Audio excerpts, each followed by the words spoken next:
बिस्मिल्लाहिर्रहमानिर्रहीम। अस्सलामु अलैकुम। मुज़म्मिल वॉइस ऑफिशियल में खुशामदीद। आज मैं जो कहानी आपको सुनाने जा रही हूँ, इसमें खातून ने अपने तमाम जुराइम का इकरार किया है। ये कोई नई बात नहीं है कि लड़कियां मुझे इनबॉक्स में अपनी अपनी कहानियां सुनाती रहती हैं, इस उम्मीद पर कि मैं अपने अल्फाज इनकी कहानी को देखकर एक नॉवल या अफसाने की शक्ल में आप सबके सामने पेश करूं। मुझे इस काबिल समझने के लिए मैं इन सब की मशहूर हूँ और कोशिश करती हूँ कि इनकी कहानियां बयान करूं। बहरहाल बहुत अरसे से किसी कहानी ने क्लिक नहीं किया था। कल एक बहन की रुदाद ने मुझे हिला कर रख दिया। इसने फेक आईडी बनाकर मुझे कहानी सुनाई और आईडी बंद कर दी। इस खातून का कहना था कि इसका नाम सामने आए बगैर इसके तमाम जुराइम दुनिया के सामने पेश किए जाएं। वो अल्लाह के सामने तो कई बार इकरार करके माफिया मांग चुकी है, मगर वो दुनिया को भी अपने जुर्मों की कहानी बताना चाहती है।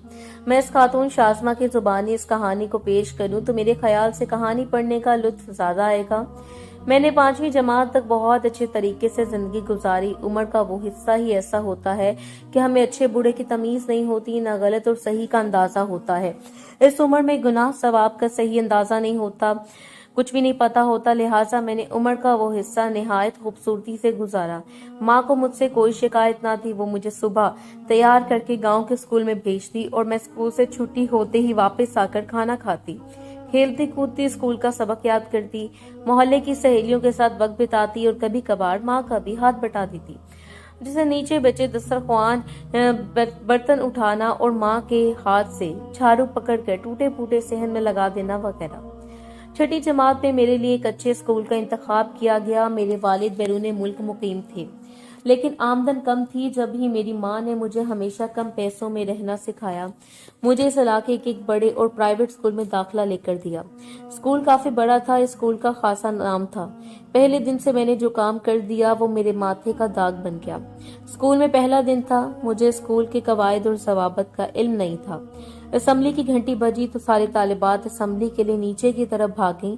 मैं नहीं थी, मुझे कोफ्त और झिझक महसूस हो रही थी, गोया मैंने क्लास के अंदर रहने का सोचा। अब क्लास में मैं अकेली थी, मेरे अलावा एक और लड़की क्लास के सबसे पीछे वाले डेस्क पर दुबक कर बैठी थी। मैंने सोचा कि पागल सी डरी सहमी सी लड़की है, इसके डरे सहमे होने का अंदाजा मुझे 1 घंटे बाद हो गया। मैंने अचानक अपने डेस्क से उठकर खिड़की के साथ वाले डेस्क के ऊपर चढ़कर खिड़की से बाहर देखा। नीचे असेंबली हो रही थी। जब मैंने इस नए स्कूल के असेंबली के तौर तरीके देख चुकी थी तो उकता कर डेस्क से नीचे उतर आई। अचानक मेरा ध्यान एक बहुत खूबसूरत बैग पर गया। बस यहीं से मेरी तमाम जिंदगी की बर्बादी शुरू हो गई। मेरे अंदर शैतान आ गया। शैतान ने भी सोचा होगा लड़की अकेली बैठी है, इस पर हमला किया जाए, आखिर कौन बचाएगा इसको मेरे हमले से। शैतान कामयाब हो गया। मेरे सामने बहुत खूबसूरत सा बैग पड़ा था। मैंने भी ये नहीं सोचा कि पीछे बैठी लड़की सीसीटीवी का किरदार निभाने वाली है। मैंने बैग की जिप खोल दी। न जाने मुझे क्या हो गया था, कौन सी ताकत मुझ पर हावी थी। मैंने आओ देखा ना था। बैग की बैरूनी पॉकेट को खोलते मुझे वहां 1 रुपए के 5000 नोट नजर आए। नियत खराब होते ही भला देर किधर लगती है। मेरी अम्मी मुझे रोज 1 रुपया देकर भेजती थी, जबकि इस बैग में मुझे इकट्ठे 5 रुपए मिल गए थे। ये कई साल पुरानी बात है, जब 1 रुपए की बहुत वक़्त थी। अब तो 1 रुपए का सिक्का फकीर भी नहीं पकड़ता। मैंने 5 रुपए वहां से निकाल लिए और अपनी जुराबों के अंदर घुसेड़ लिए। एक साथ 5 रुपए देखकर मुझे इतनी खुशी हुई कि मैंने दूसरे बैग को भी चेक करना शुरू कर दिया। मैं मुकम्मल तौर पर शैतान के हिसार में थी। 2-3 बस्तों की तलाशी के बाद मेरे पास 15 रुपए की रकम बन चुकी थी। सारी रकम मैंने अपनी जुराबों में डाल ली। जब असेंबली खत्म हुई तो बैग के मालिकिन ने ऊपर क्लास में आकर एक हंगामा खड़ा कर दिया। पीछे डेस्क पर बैठी लड़की ने सारा माजरा उगल दिया। मेरी जुराबों से 15 रुपए की रकम बरामद कर ली गई। टीचर ने मुझे सजा दी। लड़कियां मुझे मशकूक निगाहों से घूरने लगीं। ना निगाहें 10वीं जमात तक मेरे पीछे करती रहीं। 2-4 लड़कियों की मशकूक तरीके से घूरती निगाहें मुझे आज भी अच्छी तरह याद हैं। वो लड़कियां मुझे हर वक्त घूरती, कानों में बातें करती, नए आने वाले तालिबात को मेरे मुतालिक कहानियां सुनाती थी। 30 साल गुजर गए, वो निगाहें आज तक मैं नहीं भूल सकी। मैं अब स्कूल में हमेशा के लिए बदनाम हो गई। मैंने नया स्कूल ज्वाइन करते ही चोरनी का खिताब पाया। सारी लड़कियां मुझे चोर कहती, कोई लड़का मुझे पसंद नहीं करता था। कोई भी लड़की मुझसे दोस्ती नहीं करती थी। मेरी जिंदगी की महरूमियों ने मुझे एक कदम उठाने पर मजबूर किया और इस अमल के बाद मेरे माथे पर चोरने की मोहर लग गई थी। मुझे देखकर लड़कियां आपस में एक दूसरे के कान में सरगोशियां करती थी, जो कि मेरे लिए बहुत तकलीफदेह मरहला था। 10वीं जमात तक मैं स्कूल में रही, यानी 4 साल तक। बदनामी का एक तोक था जो मेरे गले में लटकता रहता।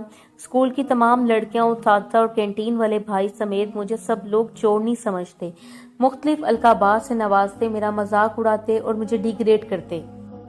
क्लास में जब भी कोई चोरी होती मेरा नाम लगा दिया जाता, पर्ची में इत्तफाक से मेरा नाम निकलता। उस्तानियां मुझे सजा देती जबकि असल चोर कोई और होता था। मुझे हर बार नाहक सजा मिल जाती। ये कुल्हाड़ी भी मैंने खुद ही अपने पांव पर मारी थी। मेरा ही कसूर था। बदनामी का तोक मेरे गले में मजबूत हो चुका था। बहुत सी लड़कियां ऐसी होती थी जो मेरे मुंह पर मुझे चोर कहकर बुलाती थी। जैसे तैसे मैंने 10 क्लासें पास की। अब 11वीं 12वीं जमात के लिए इस स्कूल ने एक छोटा सा कॉलेज खोला। अम्मी के कहने पर मैंने वहां दाखिला लिया। वहां पुरानी लड़कियों में से सिर्फ 3 लड़कियां आई, बाकी सब नई थी। मैंने पुरानी लड़कियों में से सबा को अपनी पक्की वाली दोस्त बनाना चाहा, क्योंकि वो हमेशा मेरी आगे वाली सीट पर बैठती, तो इसके साथ मेरी काफी अंडरस्टैंडिंग थी। सबा ने मेरी दोस्ती को कभी कबूल ना किया। शायद इससे भी मेरे किरदार यानी कि चोरने वाले की वजह से मुझसे खौफ थी। मैंने इससे दोस्ती करने की बहुत कोशिश की, मगर इसने हमेशा सबके सामने मेरा मजाक बनाया। मुझे सबा की बेरुखी ने सख्त मायूस किया। खैर, वो वक्त भी गुजर गया। मुझे पढ़ने का भी शौक था। मैंने शहर के एक बड़े कॉलेज में एडमिशन लिया। बीए करने के लिए 2 साल इस कॉलेज में गुजारे। ये 2 साल मैंने बस शौकियों में गुजार दिए। मैं सारा दिन मस्तियां करती और इतना हंसती थी कि इस वक्त की हंसी मेरी बाकी मांदा जिंदगी का रोग बन गई। अल्लाह भी इस वक्त सोचता होगा कि शाज़मा, जितना हंसना है हंस लो, इसके बाद तुमने सारी जिंदगी रोना है। लेकिन अल्लाह की तरफ से आवाज़ मेरी समातों तक नहीं आती थी। वो 2 साल भी गुजर गए। मैं पास हो गई। अम्मी मुझे नहीं पढ़ाना चाहती थी, मगर मैंने कॉलेज में सारा वक्त अयाशी में गुजारा था, इसलिए पढ़ने के बहाने अयाशी करने की खातिर कॉलेज में दाखिला ले लिया। इस कॉलेज में मुझे एमए में दाखिला मिल गया। अब की बार मैंने जो काम किया वो पहली बार किया और हदें पार कर दी। मेरे साथ पढ़ने वाले कॉलेज की बहुत सी लड़कियों के बॉयफ्रेंड्स थे। इस दौर में मुझे बॉयफ्रेंड का मतलब ही मालूम नहीं था। बहुत अरसे मैंने लड़कियों को लड़कों के साथ तालमेल और नाते जोड़ते हुए देखा। मुझे भी इस चीज का जायका चखने का इश्तियाक हुआ। आखिर एक ऐसा नशा है जो हर तीसरी लड़की करती है। मैं क्यों पीछे रहती? मैं भी इसका स्वाद चखना चाहती थी। हमेशा की तरह एक बार शैतान फिर हावी हो गया। किसी तरह एक लड़के का नंबर मिला। इस वक्त मोबाइल नहीं थे, लैंडलाइन तकरीबन हर घर में था। मैंने रोज अपने घर के फोन से इसे कॉल करनी शुरू कर दी और देर तक इससे बातें करती रहती। लड़कियों को इस लत में मुलव्वस देखकर मैंने भी उस नशे को अपनाना अपना फर्ज-ए-ऐन समझा और अपना किरदार दागदार कर लिया। घर में अम्मी और बहनों को पता चल चुका था। मुझे बहुत डांट भी पड़ी। मैं बहनों और अम्मी के सामने पानी पानी हो गई, लेकिन मैं बाहर आने वाली कहाँ थी। इस लड़के से कई दिन बातें चली और फिर मैंने इस लड़के से मिलने का प्रोग्राम बना लिया। ये कदम पहली बार उठाया और दीदा दलेरी से उठाया। मेरी अकल पर पर्दा पड़ गया। जब वो मुझे कॉलेज मिलने आया तो पकड़ा गया। मैं भी पकड़ी गई। बची कुछ सारी इज्जत खाक में मिल गई। मैडम ने मेरी वालदा को कॉलेज बुला लिया। सारी लड़कियों में खबर आग की तरह फैल गई। इस क्लास में मेरी नई 2 दोस्तें बनी थी। इन दोनों ने सबके सामने मुझसे दोस्ती तोड़ ली। मुझे सब लड़कियों ने बुरा भला कहा। एक बार फिर कॉलेज की लड़कियां मुझे मशकूक निगाहों से घूरने लगी। लड़कियों की चुभती निगाहों ने मुझे बहुत तकलीफ दी। ये सब मेरी अपनी गलतियों की वजह से था। आखिरकार मुझे कॉलेज से निकाल दिया गया। मेरे माथे पर एक और धब्बे का निशान नमूदार हुआ। मैं ना सिर्फ अपने घर वालों और दोस्तों की नजर में गिर गई, बल्कि अल्लाह की बारगाह में भी बदकिरदार साबित हो गई। मेरे घर वालों को मेरी हरकतों का पता चल गया था। मेरी अम्मी और बहनों को सब मालूम हो गया। मेरे वालिद मेरी हरकतों से अनजान बैरून मुल्क में थे। मेरी अम्मी ने मुझे एमए का पहला साल भी मुकम्मल नहीं करने दिया। इन्होंने मेरा कॉलेज आना जाना बंद करवा के मेरा रिश्ता ढूंढना शुरू कर दिया। मेरी पढ़ाई वहीं खत्म हो गई। मेरे वालिद ने बहुत इस्तफसार किया कि बच्ची अभी छोटी है, 20 साल की उम्र में शादी मत करो, मगर अब्बू इस हकीकत को नहीं जानते थे, तो जो वालदा जानती थी। वालिद नहीं जानते थे कि बेटी का किरदार दागदार हो चुका है, बेटी गलत रास्तों पर चल निकली है। वालिद नहीं जानते थे कि बेटी इन दोनों का सर झुका चुकी है और इनकी इज्जत अपने पैरों तले रौंद चुकी है। बहनें हर वक्त ताना देती थीं कि मैं घर में भी मुंह छुपाने के काबिल ना रही। माँ को बस मेरी शादी की जल्दी थी, एक रिश्ते पर माँ ने हाँ कह दी। वालिद ने बहुत कहा कि मुझे रिश्ता मुनासिब नहीं लगता, लड़के में कोई खास बात नहीं है, लेकिन मेरी अम्मी ने कहा घर आए रिश्ते को नहीं ठुकराते, बेटियों की शादी का फरीजा अदा करना बहुत जरूरी होता है, आप बस हाँ कर दें। मेरी शादी जिस शख्स के साथ कर दी गई, इसे मुझ में कोई खास दिलचस्पी ना थी। मैं ना तो खूबसूरत थी, ना मुझ में कोई खास बात थी। मुझे लगा कि शायद इस वजह से वो मुझे देखता भी नहीं, लेकिन वजह कुछ और थी जिसकी समझ मुझे बहुत अरसे बाद आई।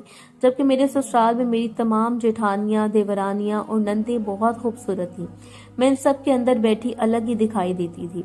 शायद मेरा शौहर इसलिए मुझसे उन्स नहीं रखता था, महीनों तक वो मेरे करीब नहीं आता था। मैंने शादी का पहला महीना भी इससे मोहब्बत पाने की कोशिश की, मगर ऐसा कुछ ना हुआ। फिर 3 माह गुजरे, मैं इमरान को मोहब्बत से देखती, मगर वो कहीं और देख रहा होता था। और देखते ही देखते 6 माह गुजर गए। हालात जूं के तू रहे, मुझे इसकी हरकतें अजीब लगती, लेकिन मैं अपना वहम समझ के झटक देती। शायद नए लोग हैं इसलिए मैं समझ नहीं पा रही थी। देखते ही देखते 1 साल गुजर गया। मेरे घर एक बच्ची ने जन्म लिया। शौहर ने मुझे कभी मुंह नहीं लगाया था। मेरे अंदर एक और महरूमी ने जन्म लिया, खूबसूरत ना होने की महरूमी। आहिस्ता आहिस्ता मुझे इमरान की समझ आने लगी। वो ज़हनी तौर पर बीमार था। वो दीवारों और पर्दों को घूरता रहता था। वो ज़ाहिर नॉर्मल रहता, लेकिन इसका दिमाग जब खराब होने लगता, वो हर किसी को गंदी गंदी माँ बहन की गालियां बकने लगता। मुझे और मेरी बच्ची को भी गंदी और गलीज गालियों से नवाजता। कभी कभी तो मारने से भी गुरेज ना करता। इसका दिमाग ऐसा खराब होता कि वो खुद को गैर मुस्लिम तक कह देता था। इमरान ने कभी मेरी शादीशुदा जिंदगी में नमाज या कुरान नहीं पढ़ा था। मैंने इसे अल्लाह अल्लाह करते कभी नहीं देखा था। वो एक गंदा और गलीज आदमी था। इसे दीन की कुछ परवाह ना थी। 20-20 दिन तक नहीं नहाता था। अपनी माँ को गालियां देता और अपने बड़े भाइयों के साथ हाथापाई पड़ा जाता और इनके चेहरों पर थप्पड़ तक मारता। तब मुझे समझ आई कि इस बंदे का दिमाग ठीक नहीं, इसलिए मुझ जैसी बदसूरत लड़की को आसानी से ब्याह लाए हैं। मैंने घर में बात की तो सास ससुर ने मेरी बात का गुस्सा किया। वो अपने बेटे को बिल्कुल नॉर्मल बताते थे। इन्हें मेरी बात बहुत बुरी लगी, लेकिन शायद वो जानते थे कि बेटा पागल टाइप का है, इसलिए मुझ जैसी बदसूरत को ब्याह लाए थे। ये बात मैंने अपनी माँ को बतानी चाहिए। मुझे इमरान ने और सास ससुर ने सख्ती से मना कर दिया। आखिर मैंने छुप छुपा कर माँ से बात की, मगर माँ ने मेरी बात इग्नोर कर दी। मैं कई महीनों तक माँ को बताने की कोशिश करती रही, मगर माँ ने एक न सुनी और मुझे समझाया बुझाया। माँ को मेरे माजी की वजह से मुझसे नफरत थी। मैं अब की बार अकेलापन महसूस करने लगी। मुझे अक्सर रॉन्ग कॉल्स आ जाती थी जिनको मैं इग्नोर कर देती थी, लेकिन एक दिन रॉन्ग कॉल आई तो इस शख्स की बातों ने मुझे अपनी तरफ खींचा। मैं खींचती चली गई। शैतान की मुझ पर अब अच्छी खासी रग़बत थी। वो मेरी रग रग से वाकिफ था, सो इस बार भी इसने हमला करने में देर नहीं लगाई। मैं इस लड़के से फोन पर बातें करने लगी। शौहर की तरफ से दी गई महरूमी के बदले में ये फोन कॉल मेरी रूह के लिए सबसे बड़ा अजाला था। कई दिन तक मैं इससे बातें करती रही। फिर मुझे एहसास हुआ कि लड़के लज्जत हासिल करने की खातिर ऐसा करते हैं। इनको कोई प्यार व्यार नहीं होता, ना ही ये लड़के दोस्त होते हैं, ना दोस्ती निभाते हैं। मैं इस लड़के से धोखा खाकर इस लड़के ने मेरा नंबर मजीद कई लड़कियों को दे दिया। अब मुझे एक नहीं बल्कि कई लड़कों की कॉल्स आने लगी। शोहर को कभी मुझ पर शक नहीं हुआ था। वो मुझ में इंटरेस्टेड होता तो मेरी हरकतों पर नजर रखता। इससे मुझसे कोई लेना देना नहीं था। बस यही महरूमियां दूर करने के लिए मैंने एक बार फिर अपने किरदार की धज्जियां उड़ा दी। मैं खुद को बदकिरदार कहूँ तो ज्यादा मुनासिब होगा। मेरे ससुराल में तमाम औरतों को पता चल गया कि मैं किस किस से फोन पर बातें करती हूँ। पहले तो सास ने इशारों कनाइयों में मुझे समझाया कि औरत का अगर निकाह हो गया तो इसे दूसरे गैर मर्दों से ताल्लुक रखना सख्त गुनाह है। मुझे इनकी इस बात से कुछ कुछ अंदाजा हो गया कि जैसे वो सब जानती है। मैं अंदर ही अंदर बहुत शर्मिंदा हुई। फिर नंदों ने मुझे जलील करना शुरू किया। मैं नंदों और जेठानियों के सामने शर्मिंदा शर्मिंदा रहने लगी। इसकी पादाश में सास ने मुझे घर के सारे काम करवाने शुरू कर दिए। मैं ना सिर्फ सास ससुर के काम करती बल्कि अपनी जेठानियों, नंदों के और इनके बच्चों के भी काम अकेली करने लगी। मेरे पास कोई दूसरा चारा नहीं था, जबकि वो सब इकट्ठी बैठकर खाना हजम करती, गप्पे मारती और मुझे सामने देखकर कोई ना कोई काम बता देती। अगर मैं जरा सा इस्तफसार करती तो मेरे मुंह की मुझे खानी पड़ती। वक्त गुजरने के साथ साथ मैं पूरे ससुराल में इनके तमाम रिश्तेदारों की नजरों में गिर गई। सबको मेरी असलियत का पता चल गया। जो भी हमारे घर आता वो मुझे मशकूक निगाहों से घूरता और कहता, ये वही बहू है ना जो के बाद वो खामोश हो जाता। मुझे इसके बाद का जुमला खुद ही समझ में आ जाता। मैं इस अजीब किस्म की तकलीफ से भी गुजरने लगी। मेरे जहनी बीमार शौहर ने मुझे कई बार घर से निकाला, मगर मैं अपनी माँ की नाराजगी देखकर माँ के घर न जाती। वैसे भी 3 बच्चियां लेकर अब जाना नहीं चाहती थी। एक दिन इमरान ने मुझे वाकई घर से बाहर निकाल दिया। मैं सर्दी के मौसम में तीनों बच्चियों को लेकर माँ के घर पहुंच गई। मैं कांपते हुए तीनों बच्चियों के हमरा माँ की दहलीज पर खड़ी थी और सामने दरवाजे पर माँ मुझे और बच्चियों को घूर रही थी। हुमैर में बदकारी शामिल थी। ये कभी भी बाज नहीं आएगी। अब तो वैसे भी शोहर का साया सर पर नहीं होगा, लिहाजा ये अपनी हरकतों को मेरे घर बैठकर नहीं रोक सकेगी। इसके अलावा भी मेरी माँ ने जाने मेरे बारे में क्या क्या सोचती रही और दरवाजा मेरे मुंह पर बंद कर दिया। मैंने दोबारा दरवाजा खटखटाने की जहमत ना की। मैं बेसुध वहीं पे बैठी खड़ी अपने आप को कोसने लगी कि अचानक अंदर से अम्मी की आवाज आई, आती हूँ तो इन्हीं पैरों पे वापस आज आई हो तो इन्हीं पैरों पर वापस लौट जाओ। आज के बाद यहाँ का रुख न करना, चाहो तो वहीं जाकर मर जाओ, यहाँ वापस न आना। ये बच्चियां लेकर भी इस वक्त चली जाओ, इससे पहले कि गली मोहल्ले का कोई फर्द तुम्हें यहाँ देख ले। मैं बोझल कदमों से ससुराल वापस आ गई, जहाँ से धुतकार कर निकाली गई थी। पूरा ससुराल मुझ पर हंस रहा था। मैं एहसास नदामत लिए अपनी 3 बेटियों को लेकर अपने कमरे में आ गई। मेरा पागल शोहर हर वक्त दीवार को घूरता रहता है, अचानक सबको गालियां देना शुरू कर देता है। अगर मैं या मेरी कोई बच्ची सामने आ जाए तो उस पर बरस पड़ता है। कभी डंडों की बारिश होती है तो कभी ठोकरों और मुक्कों की बरसात हम पर होती है। मैं पल पल तल तल मरती हूँ। मुझे कहीं सुकून नहीं मिलता। मैं अल्लाह से मौत मांगती हूँ, मगर अपनी छोटी छोटी 3 बच्चियां देखकर सब्र कर जाती हूँ। फिर तंग आकर इमरान की मौत मांगती हूँ। मैं इससे अलग नहीं हो सकती क्योंकि मेरा कोई ठिकाना नहीं है, और अगर इसकी बीवी रही तो हम चारों का जीना हराम करके रखता है। मैं खुदकुशी नहीं करना चाहती क्योंकि मुझे मालूम है कि ये हराम मौत है। मुझे मेरे किए की सजा मिली है। मैं हर वक्त पछताती रहती हूँ। नहीं मालूम कब तक भुगतूंगी। मैं दुनिया के सामने अपने जुराइम और गुनाह पेश करना चाहती हूँ। शायद इकरार जुर्म से मेरी सजा कम हो जाए। मैं एक बदकिरदार, दागदार और बदबख्त औरत हूँ जिसे न अल्लाह पसंद फरमाता है न इंसान। मैं इस दुनिया में हर तरफ से हर तरह की नफरतों का शिकार हूँ। पिछले 10 साल से मैं अल्लाह के सामने अपने जुर्मों का इतराफ करके रोती हूँ, माफिया मांगती हूँ, लेकिन सजा है कि कम नहीं हो रही। कालीन, ये कहानी जिस बहन ने मुझे सेंड की है, इसका मकसद खुद को सबके सामने पेश करना था। इस खातून की बातों पे मुझे बड़ी हैरानगी हुई। इसने बताया कि ज्वाइंट फैमिली में रहकर हर वक्त 6 से 7 औरतों के ताने सुनती है, इसका हर काम करती है। बीमारी में भी वो लोग कामकाज में कमी नहीं करते। वो लोग शाज़मा और इसकी 3 बच्चियों को हर वक्त नौकरों की तरह ट्रीट करते हैं। जो इज्जत घर की दूसरी बहुओं को हासिल है वो शाज़मा को हरगिज हासिल नहीं। ये बात शाज़मा को बेहद अजियत देती है। सास और जेठानियां इसकी मासूम बच्चियों को किराने स्टोर पर भेजकर कुछ न कुछ मंगवाती रहती हैं। ऐसे छोटे मोटे कामों के लिए शाज़मा की बच्चियां इस्तेमाल की जाती हैं। शाज़मा खून के आंसू रोती है, ना कुछ कर सकती है न कह सकती है। सारी बहुएं नाज नखरे, ठाट बाट और ऐशो इशरत की जिंदगियां गुजार रही हैं, जबकि शाज़मा इनके सामने फकीरों से भी बदतर इन्हीं के बीच में रहते हुए, इन्हीं के काम काज करके और इन्हीं के ताने सुनती हुई गुजारती है। मेरे पूछने पर शाज़मा ने बताया कि वो अपने गुनाहों से तौबा कर चुकी है, हर वक्त अल्लाह से माफी मांगती है, बहुत पछताती है, लेकिन सजा कम होने को नहीं आ रही, बल्कि दिन ब दिन सजा और तकलीफ बढ़ रही है। बेटियां जवान हो रही हैं, इनकी फिक्र शाज़मा को खाई जा रही है। इमरान अपने पागलपन से कभी बाज नहीं आया।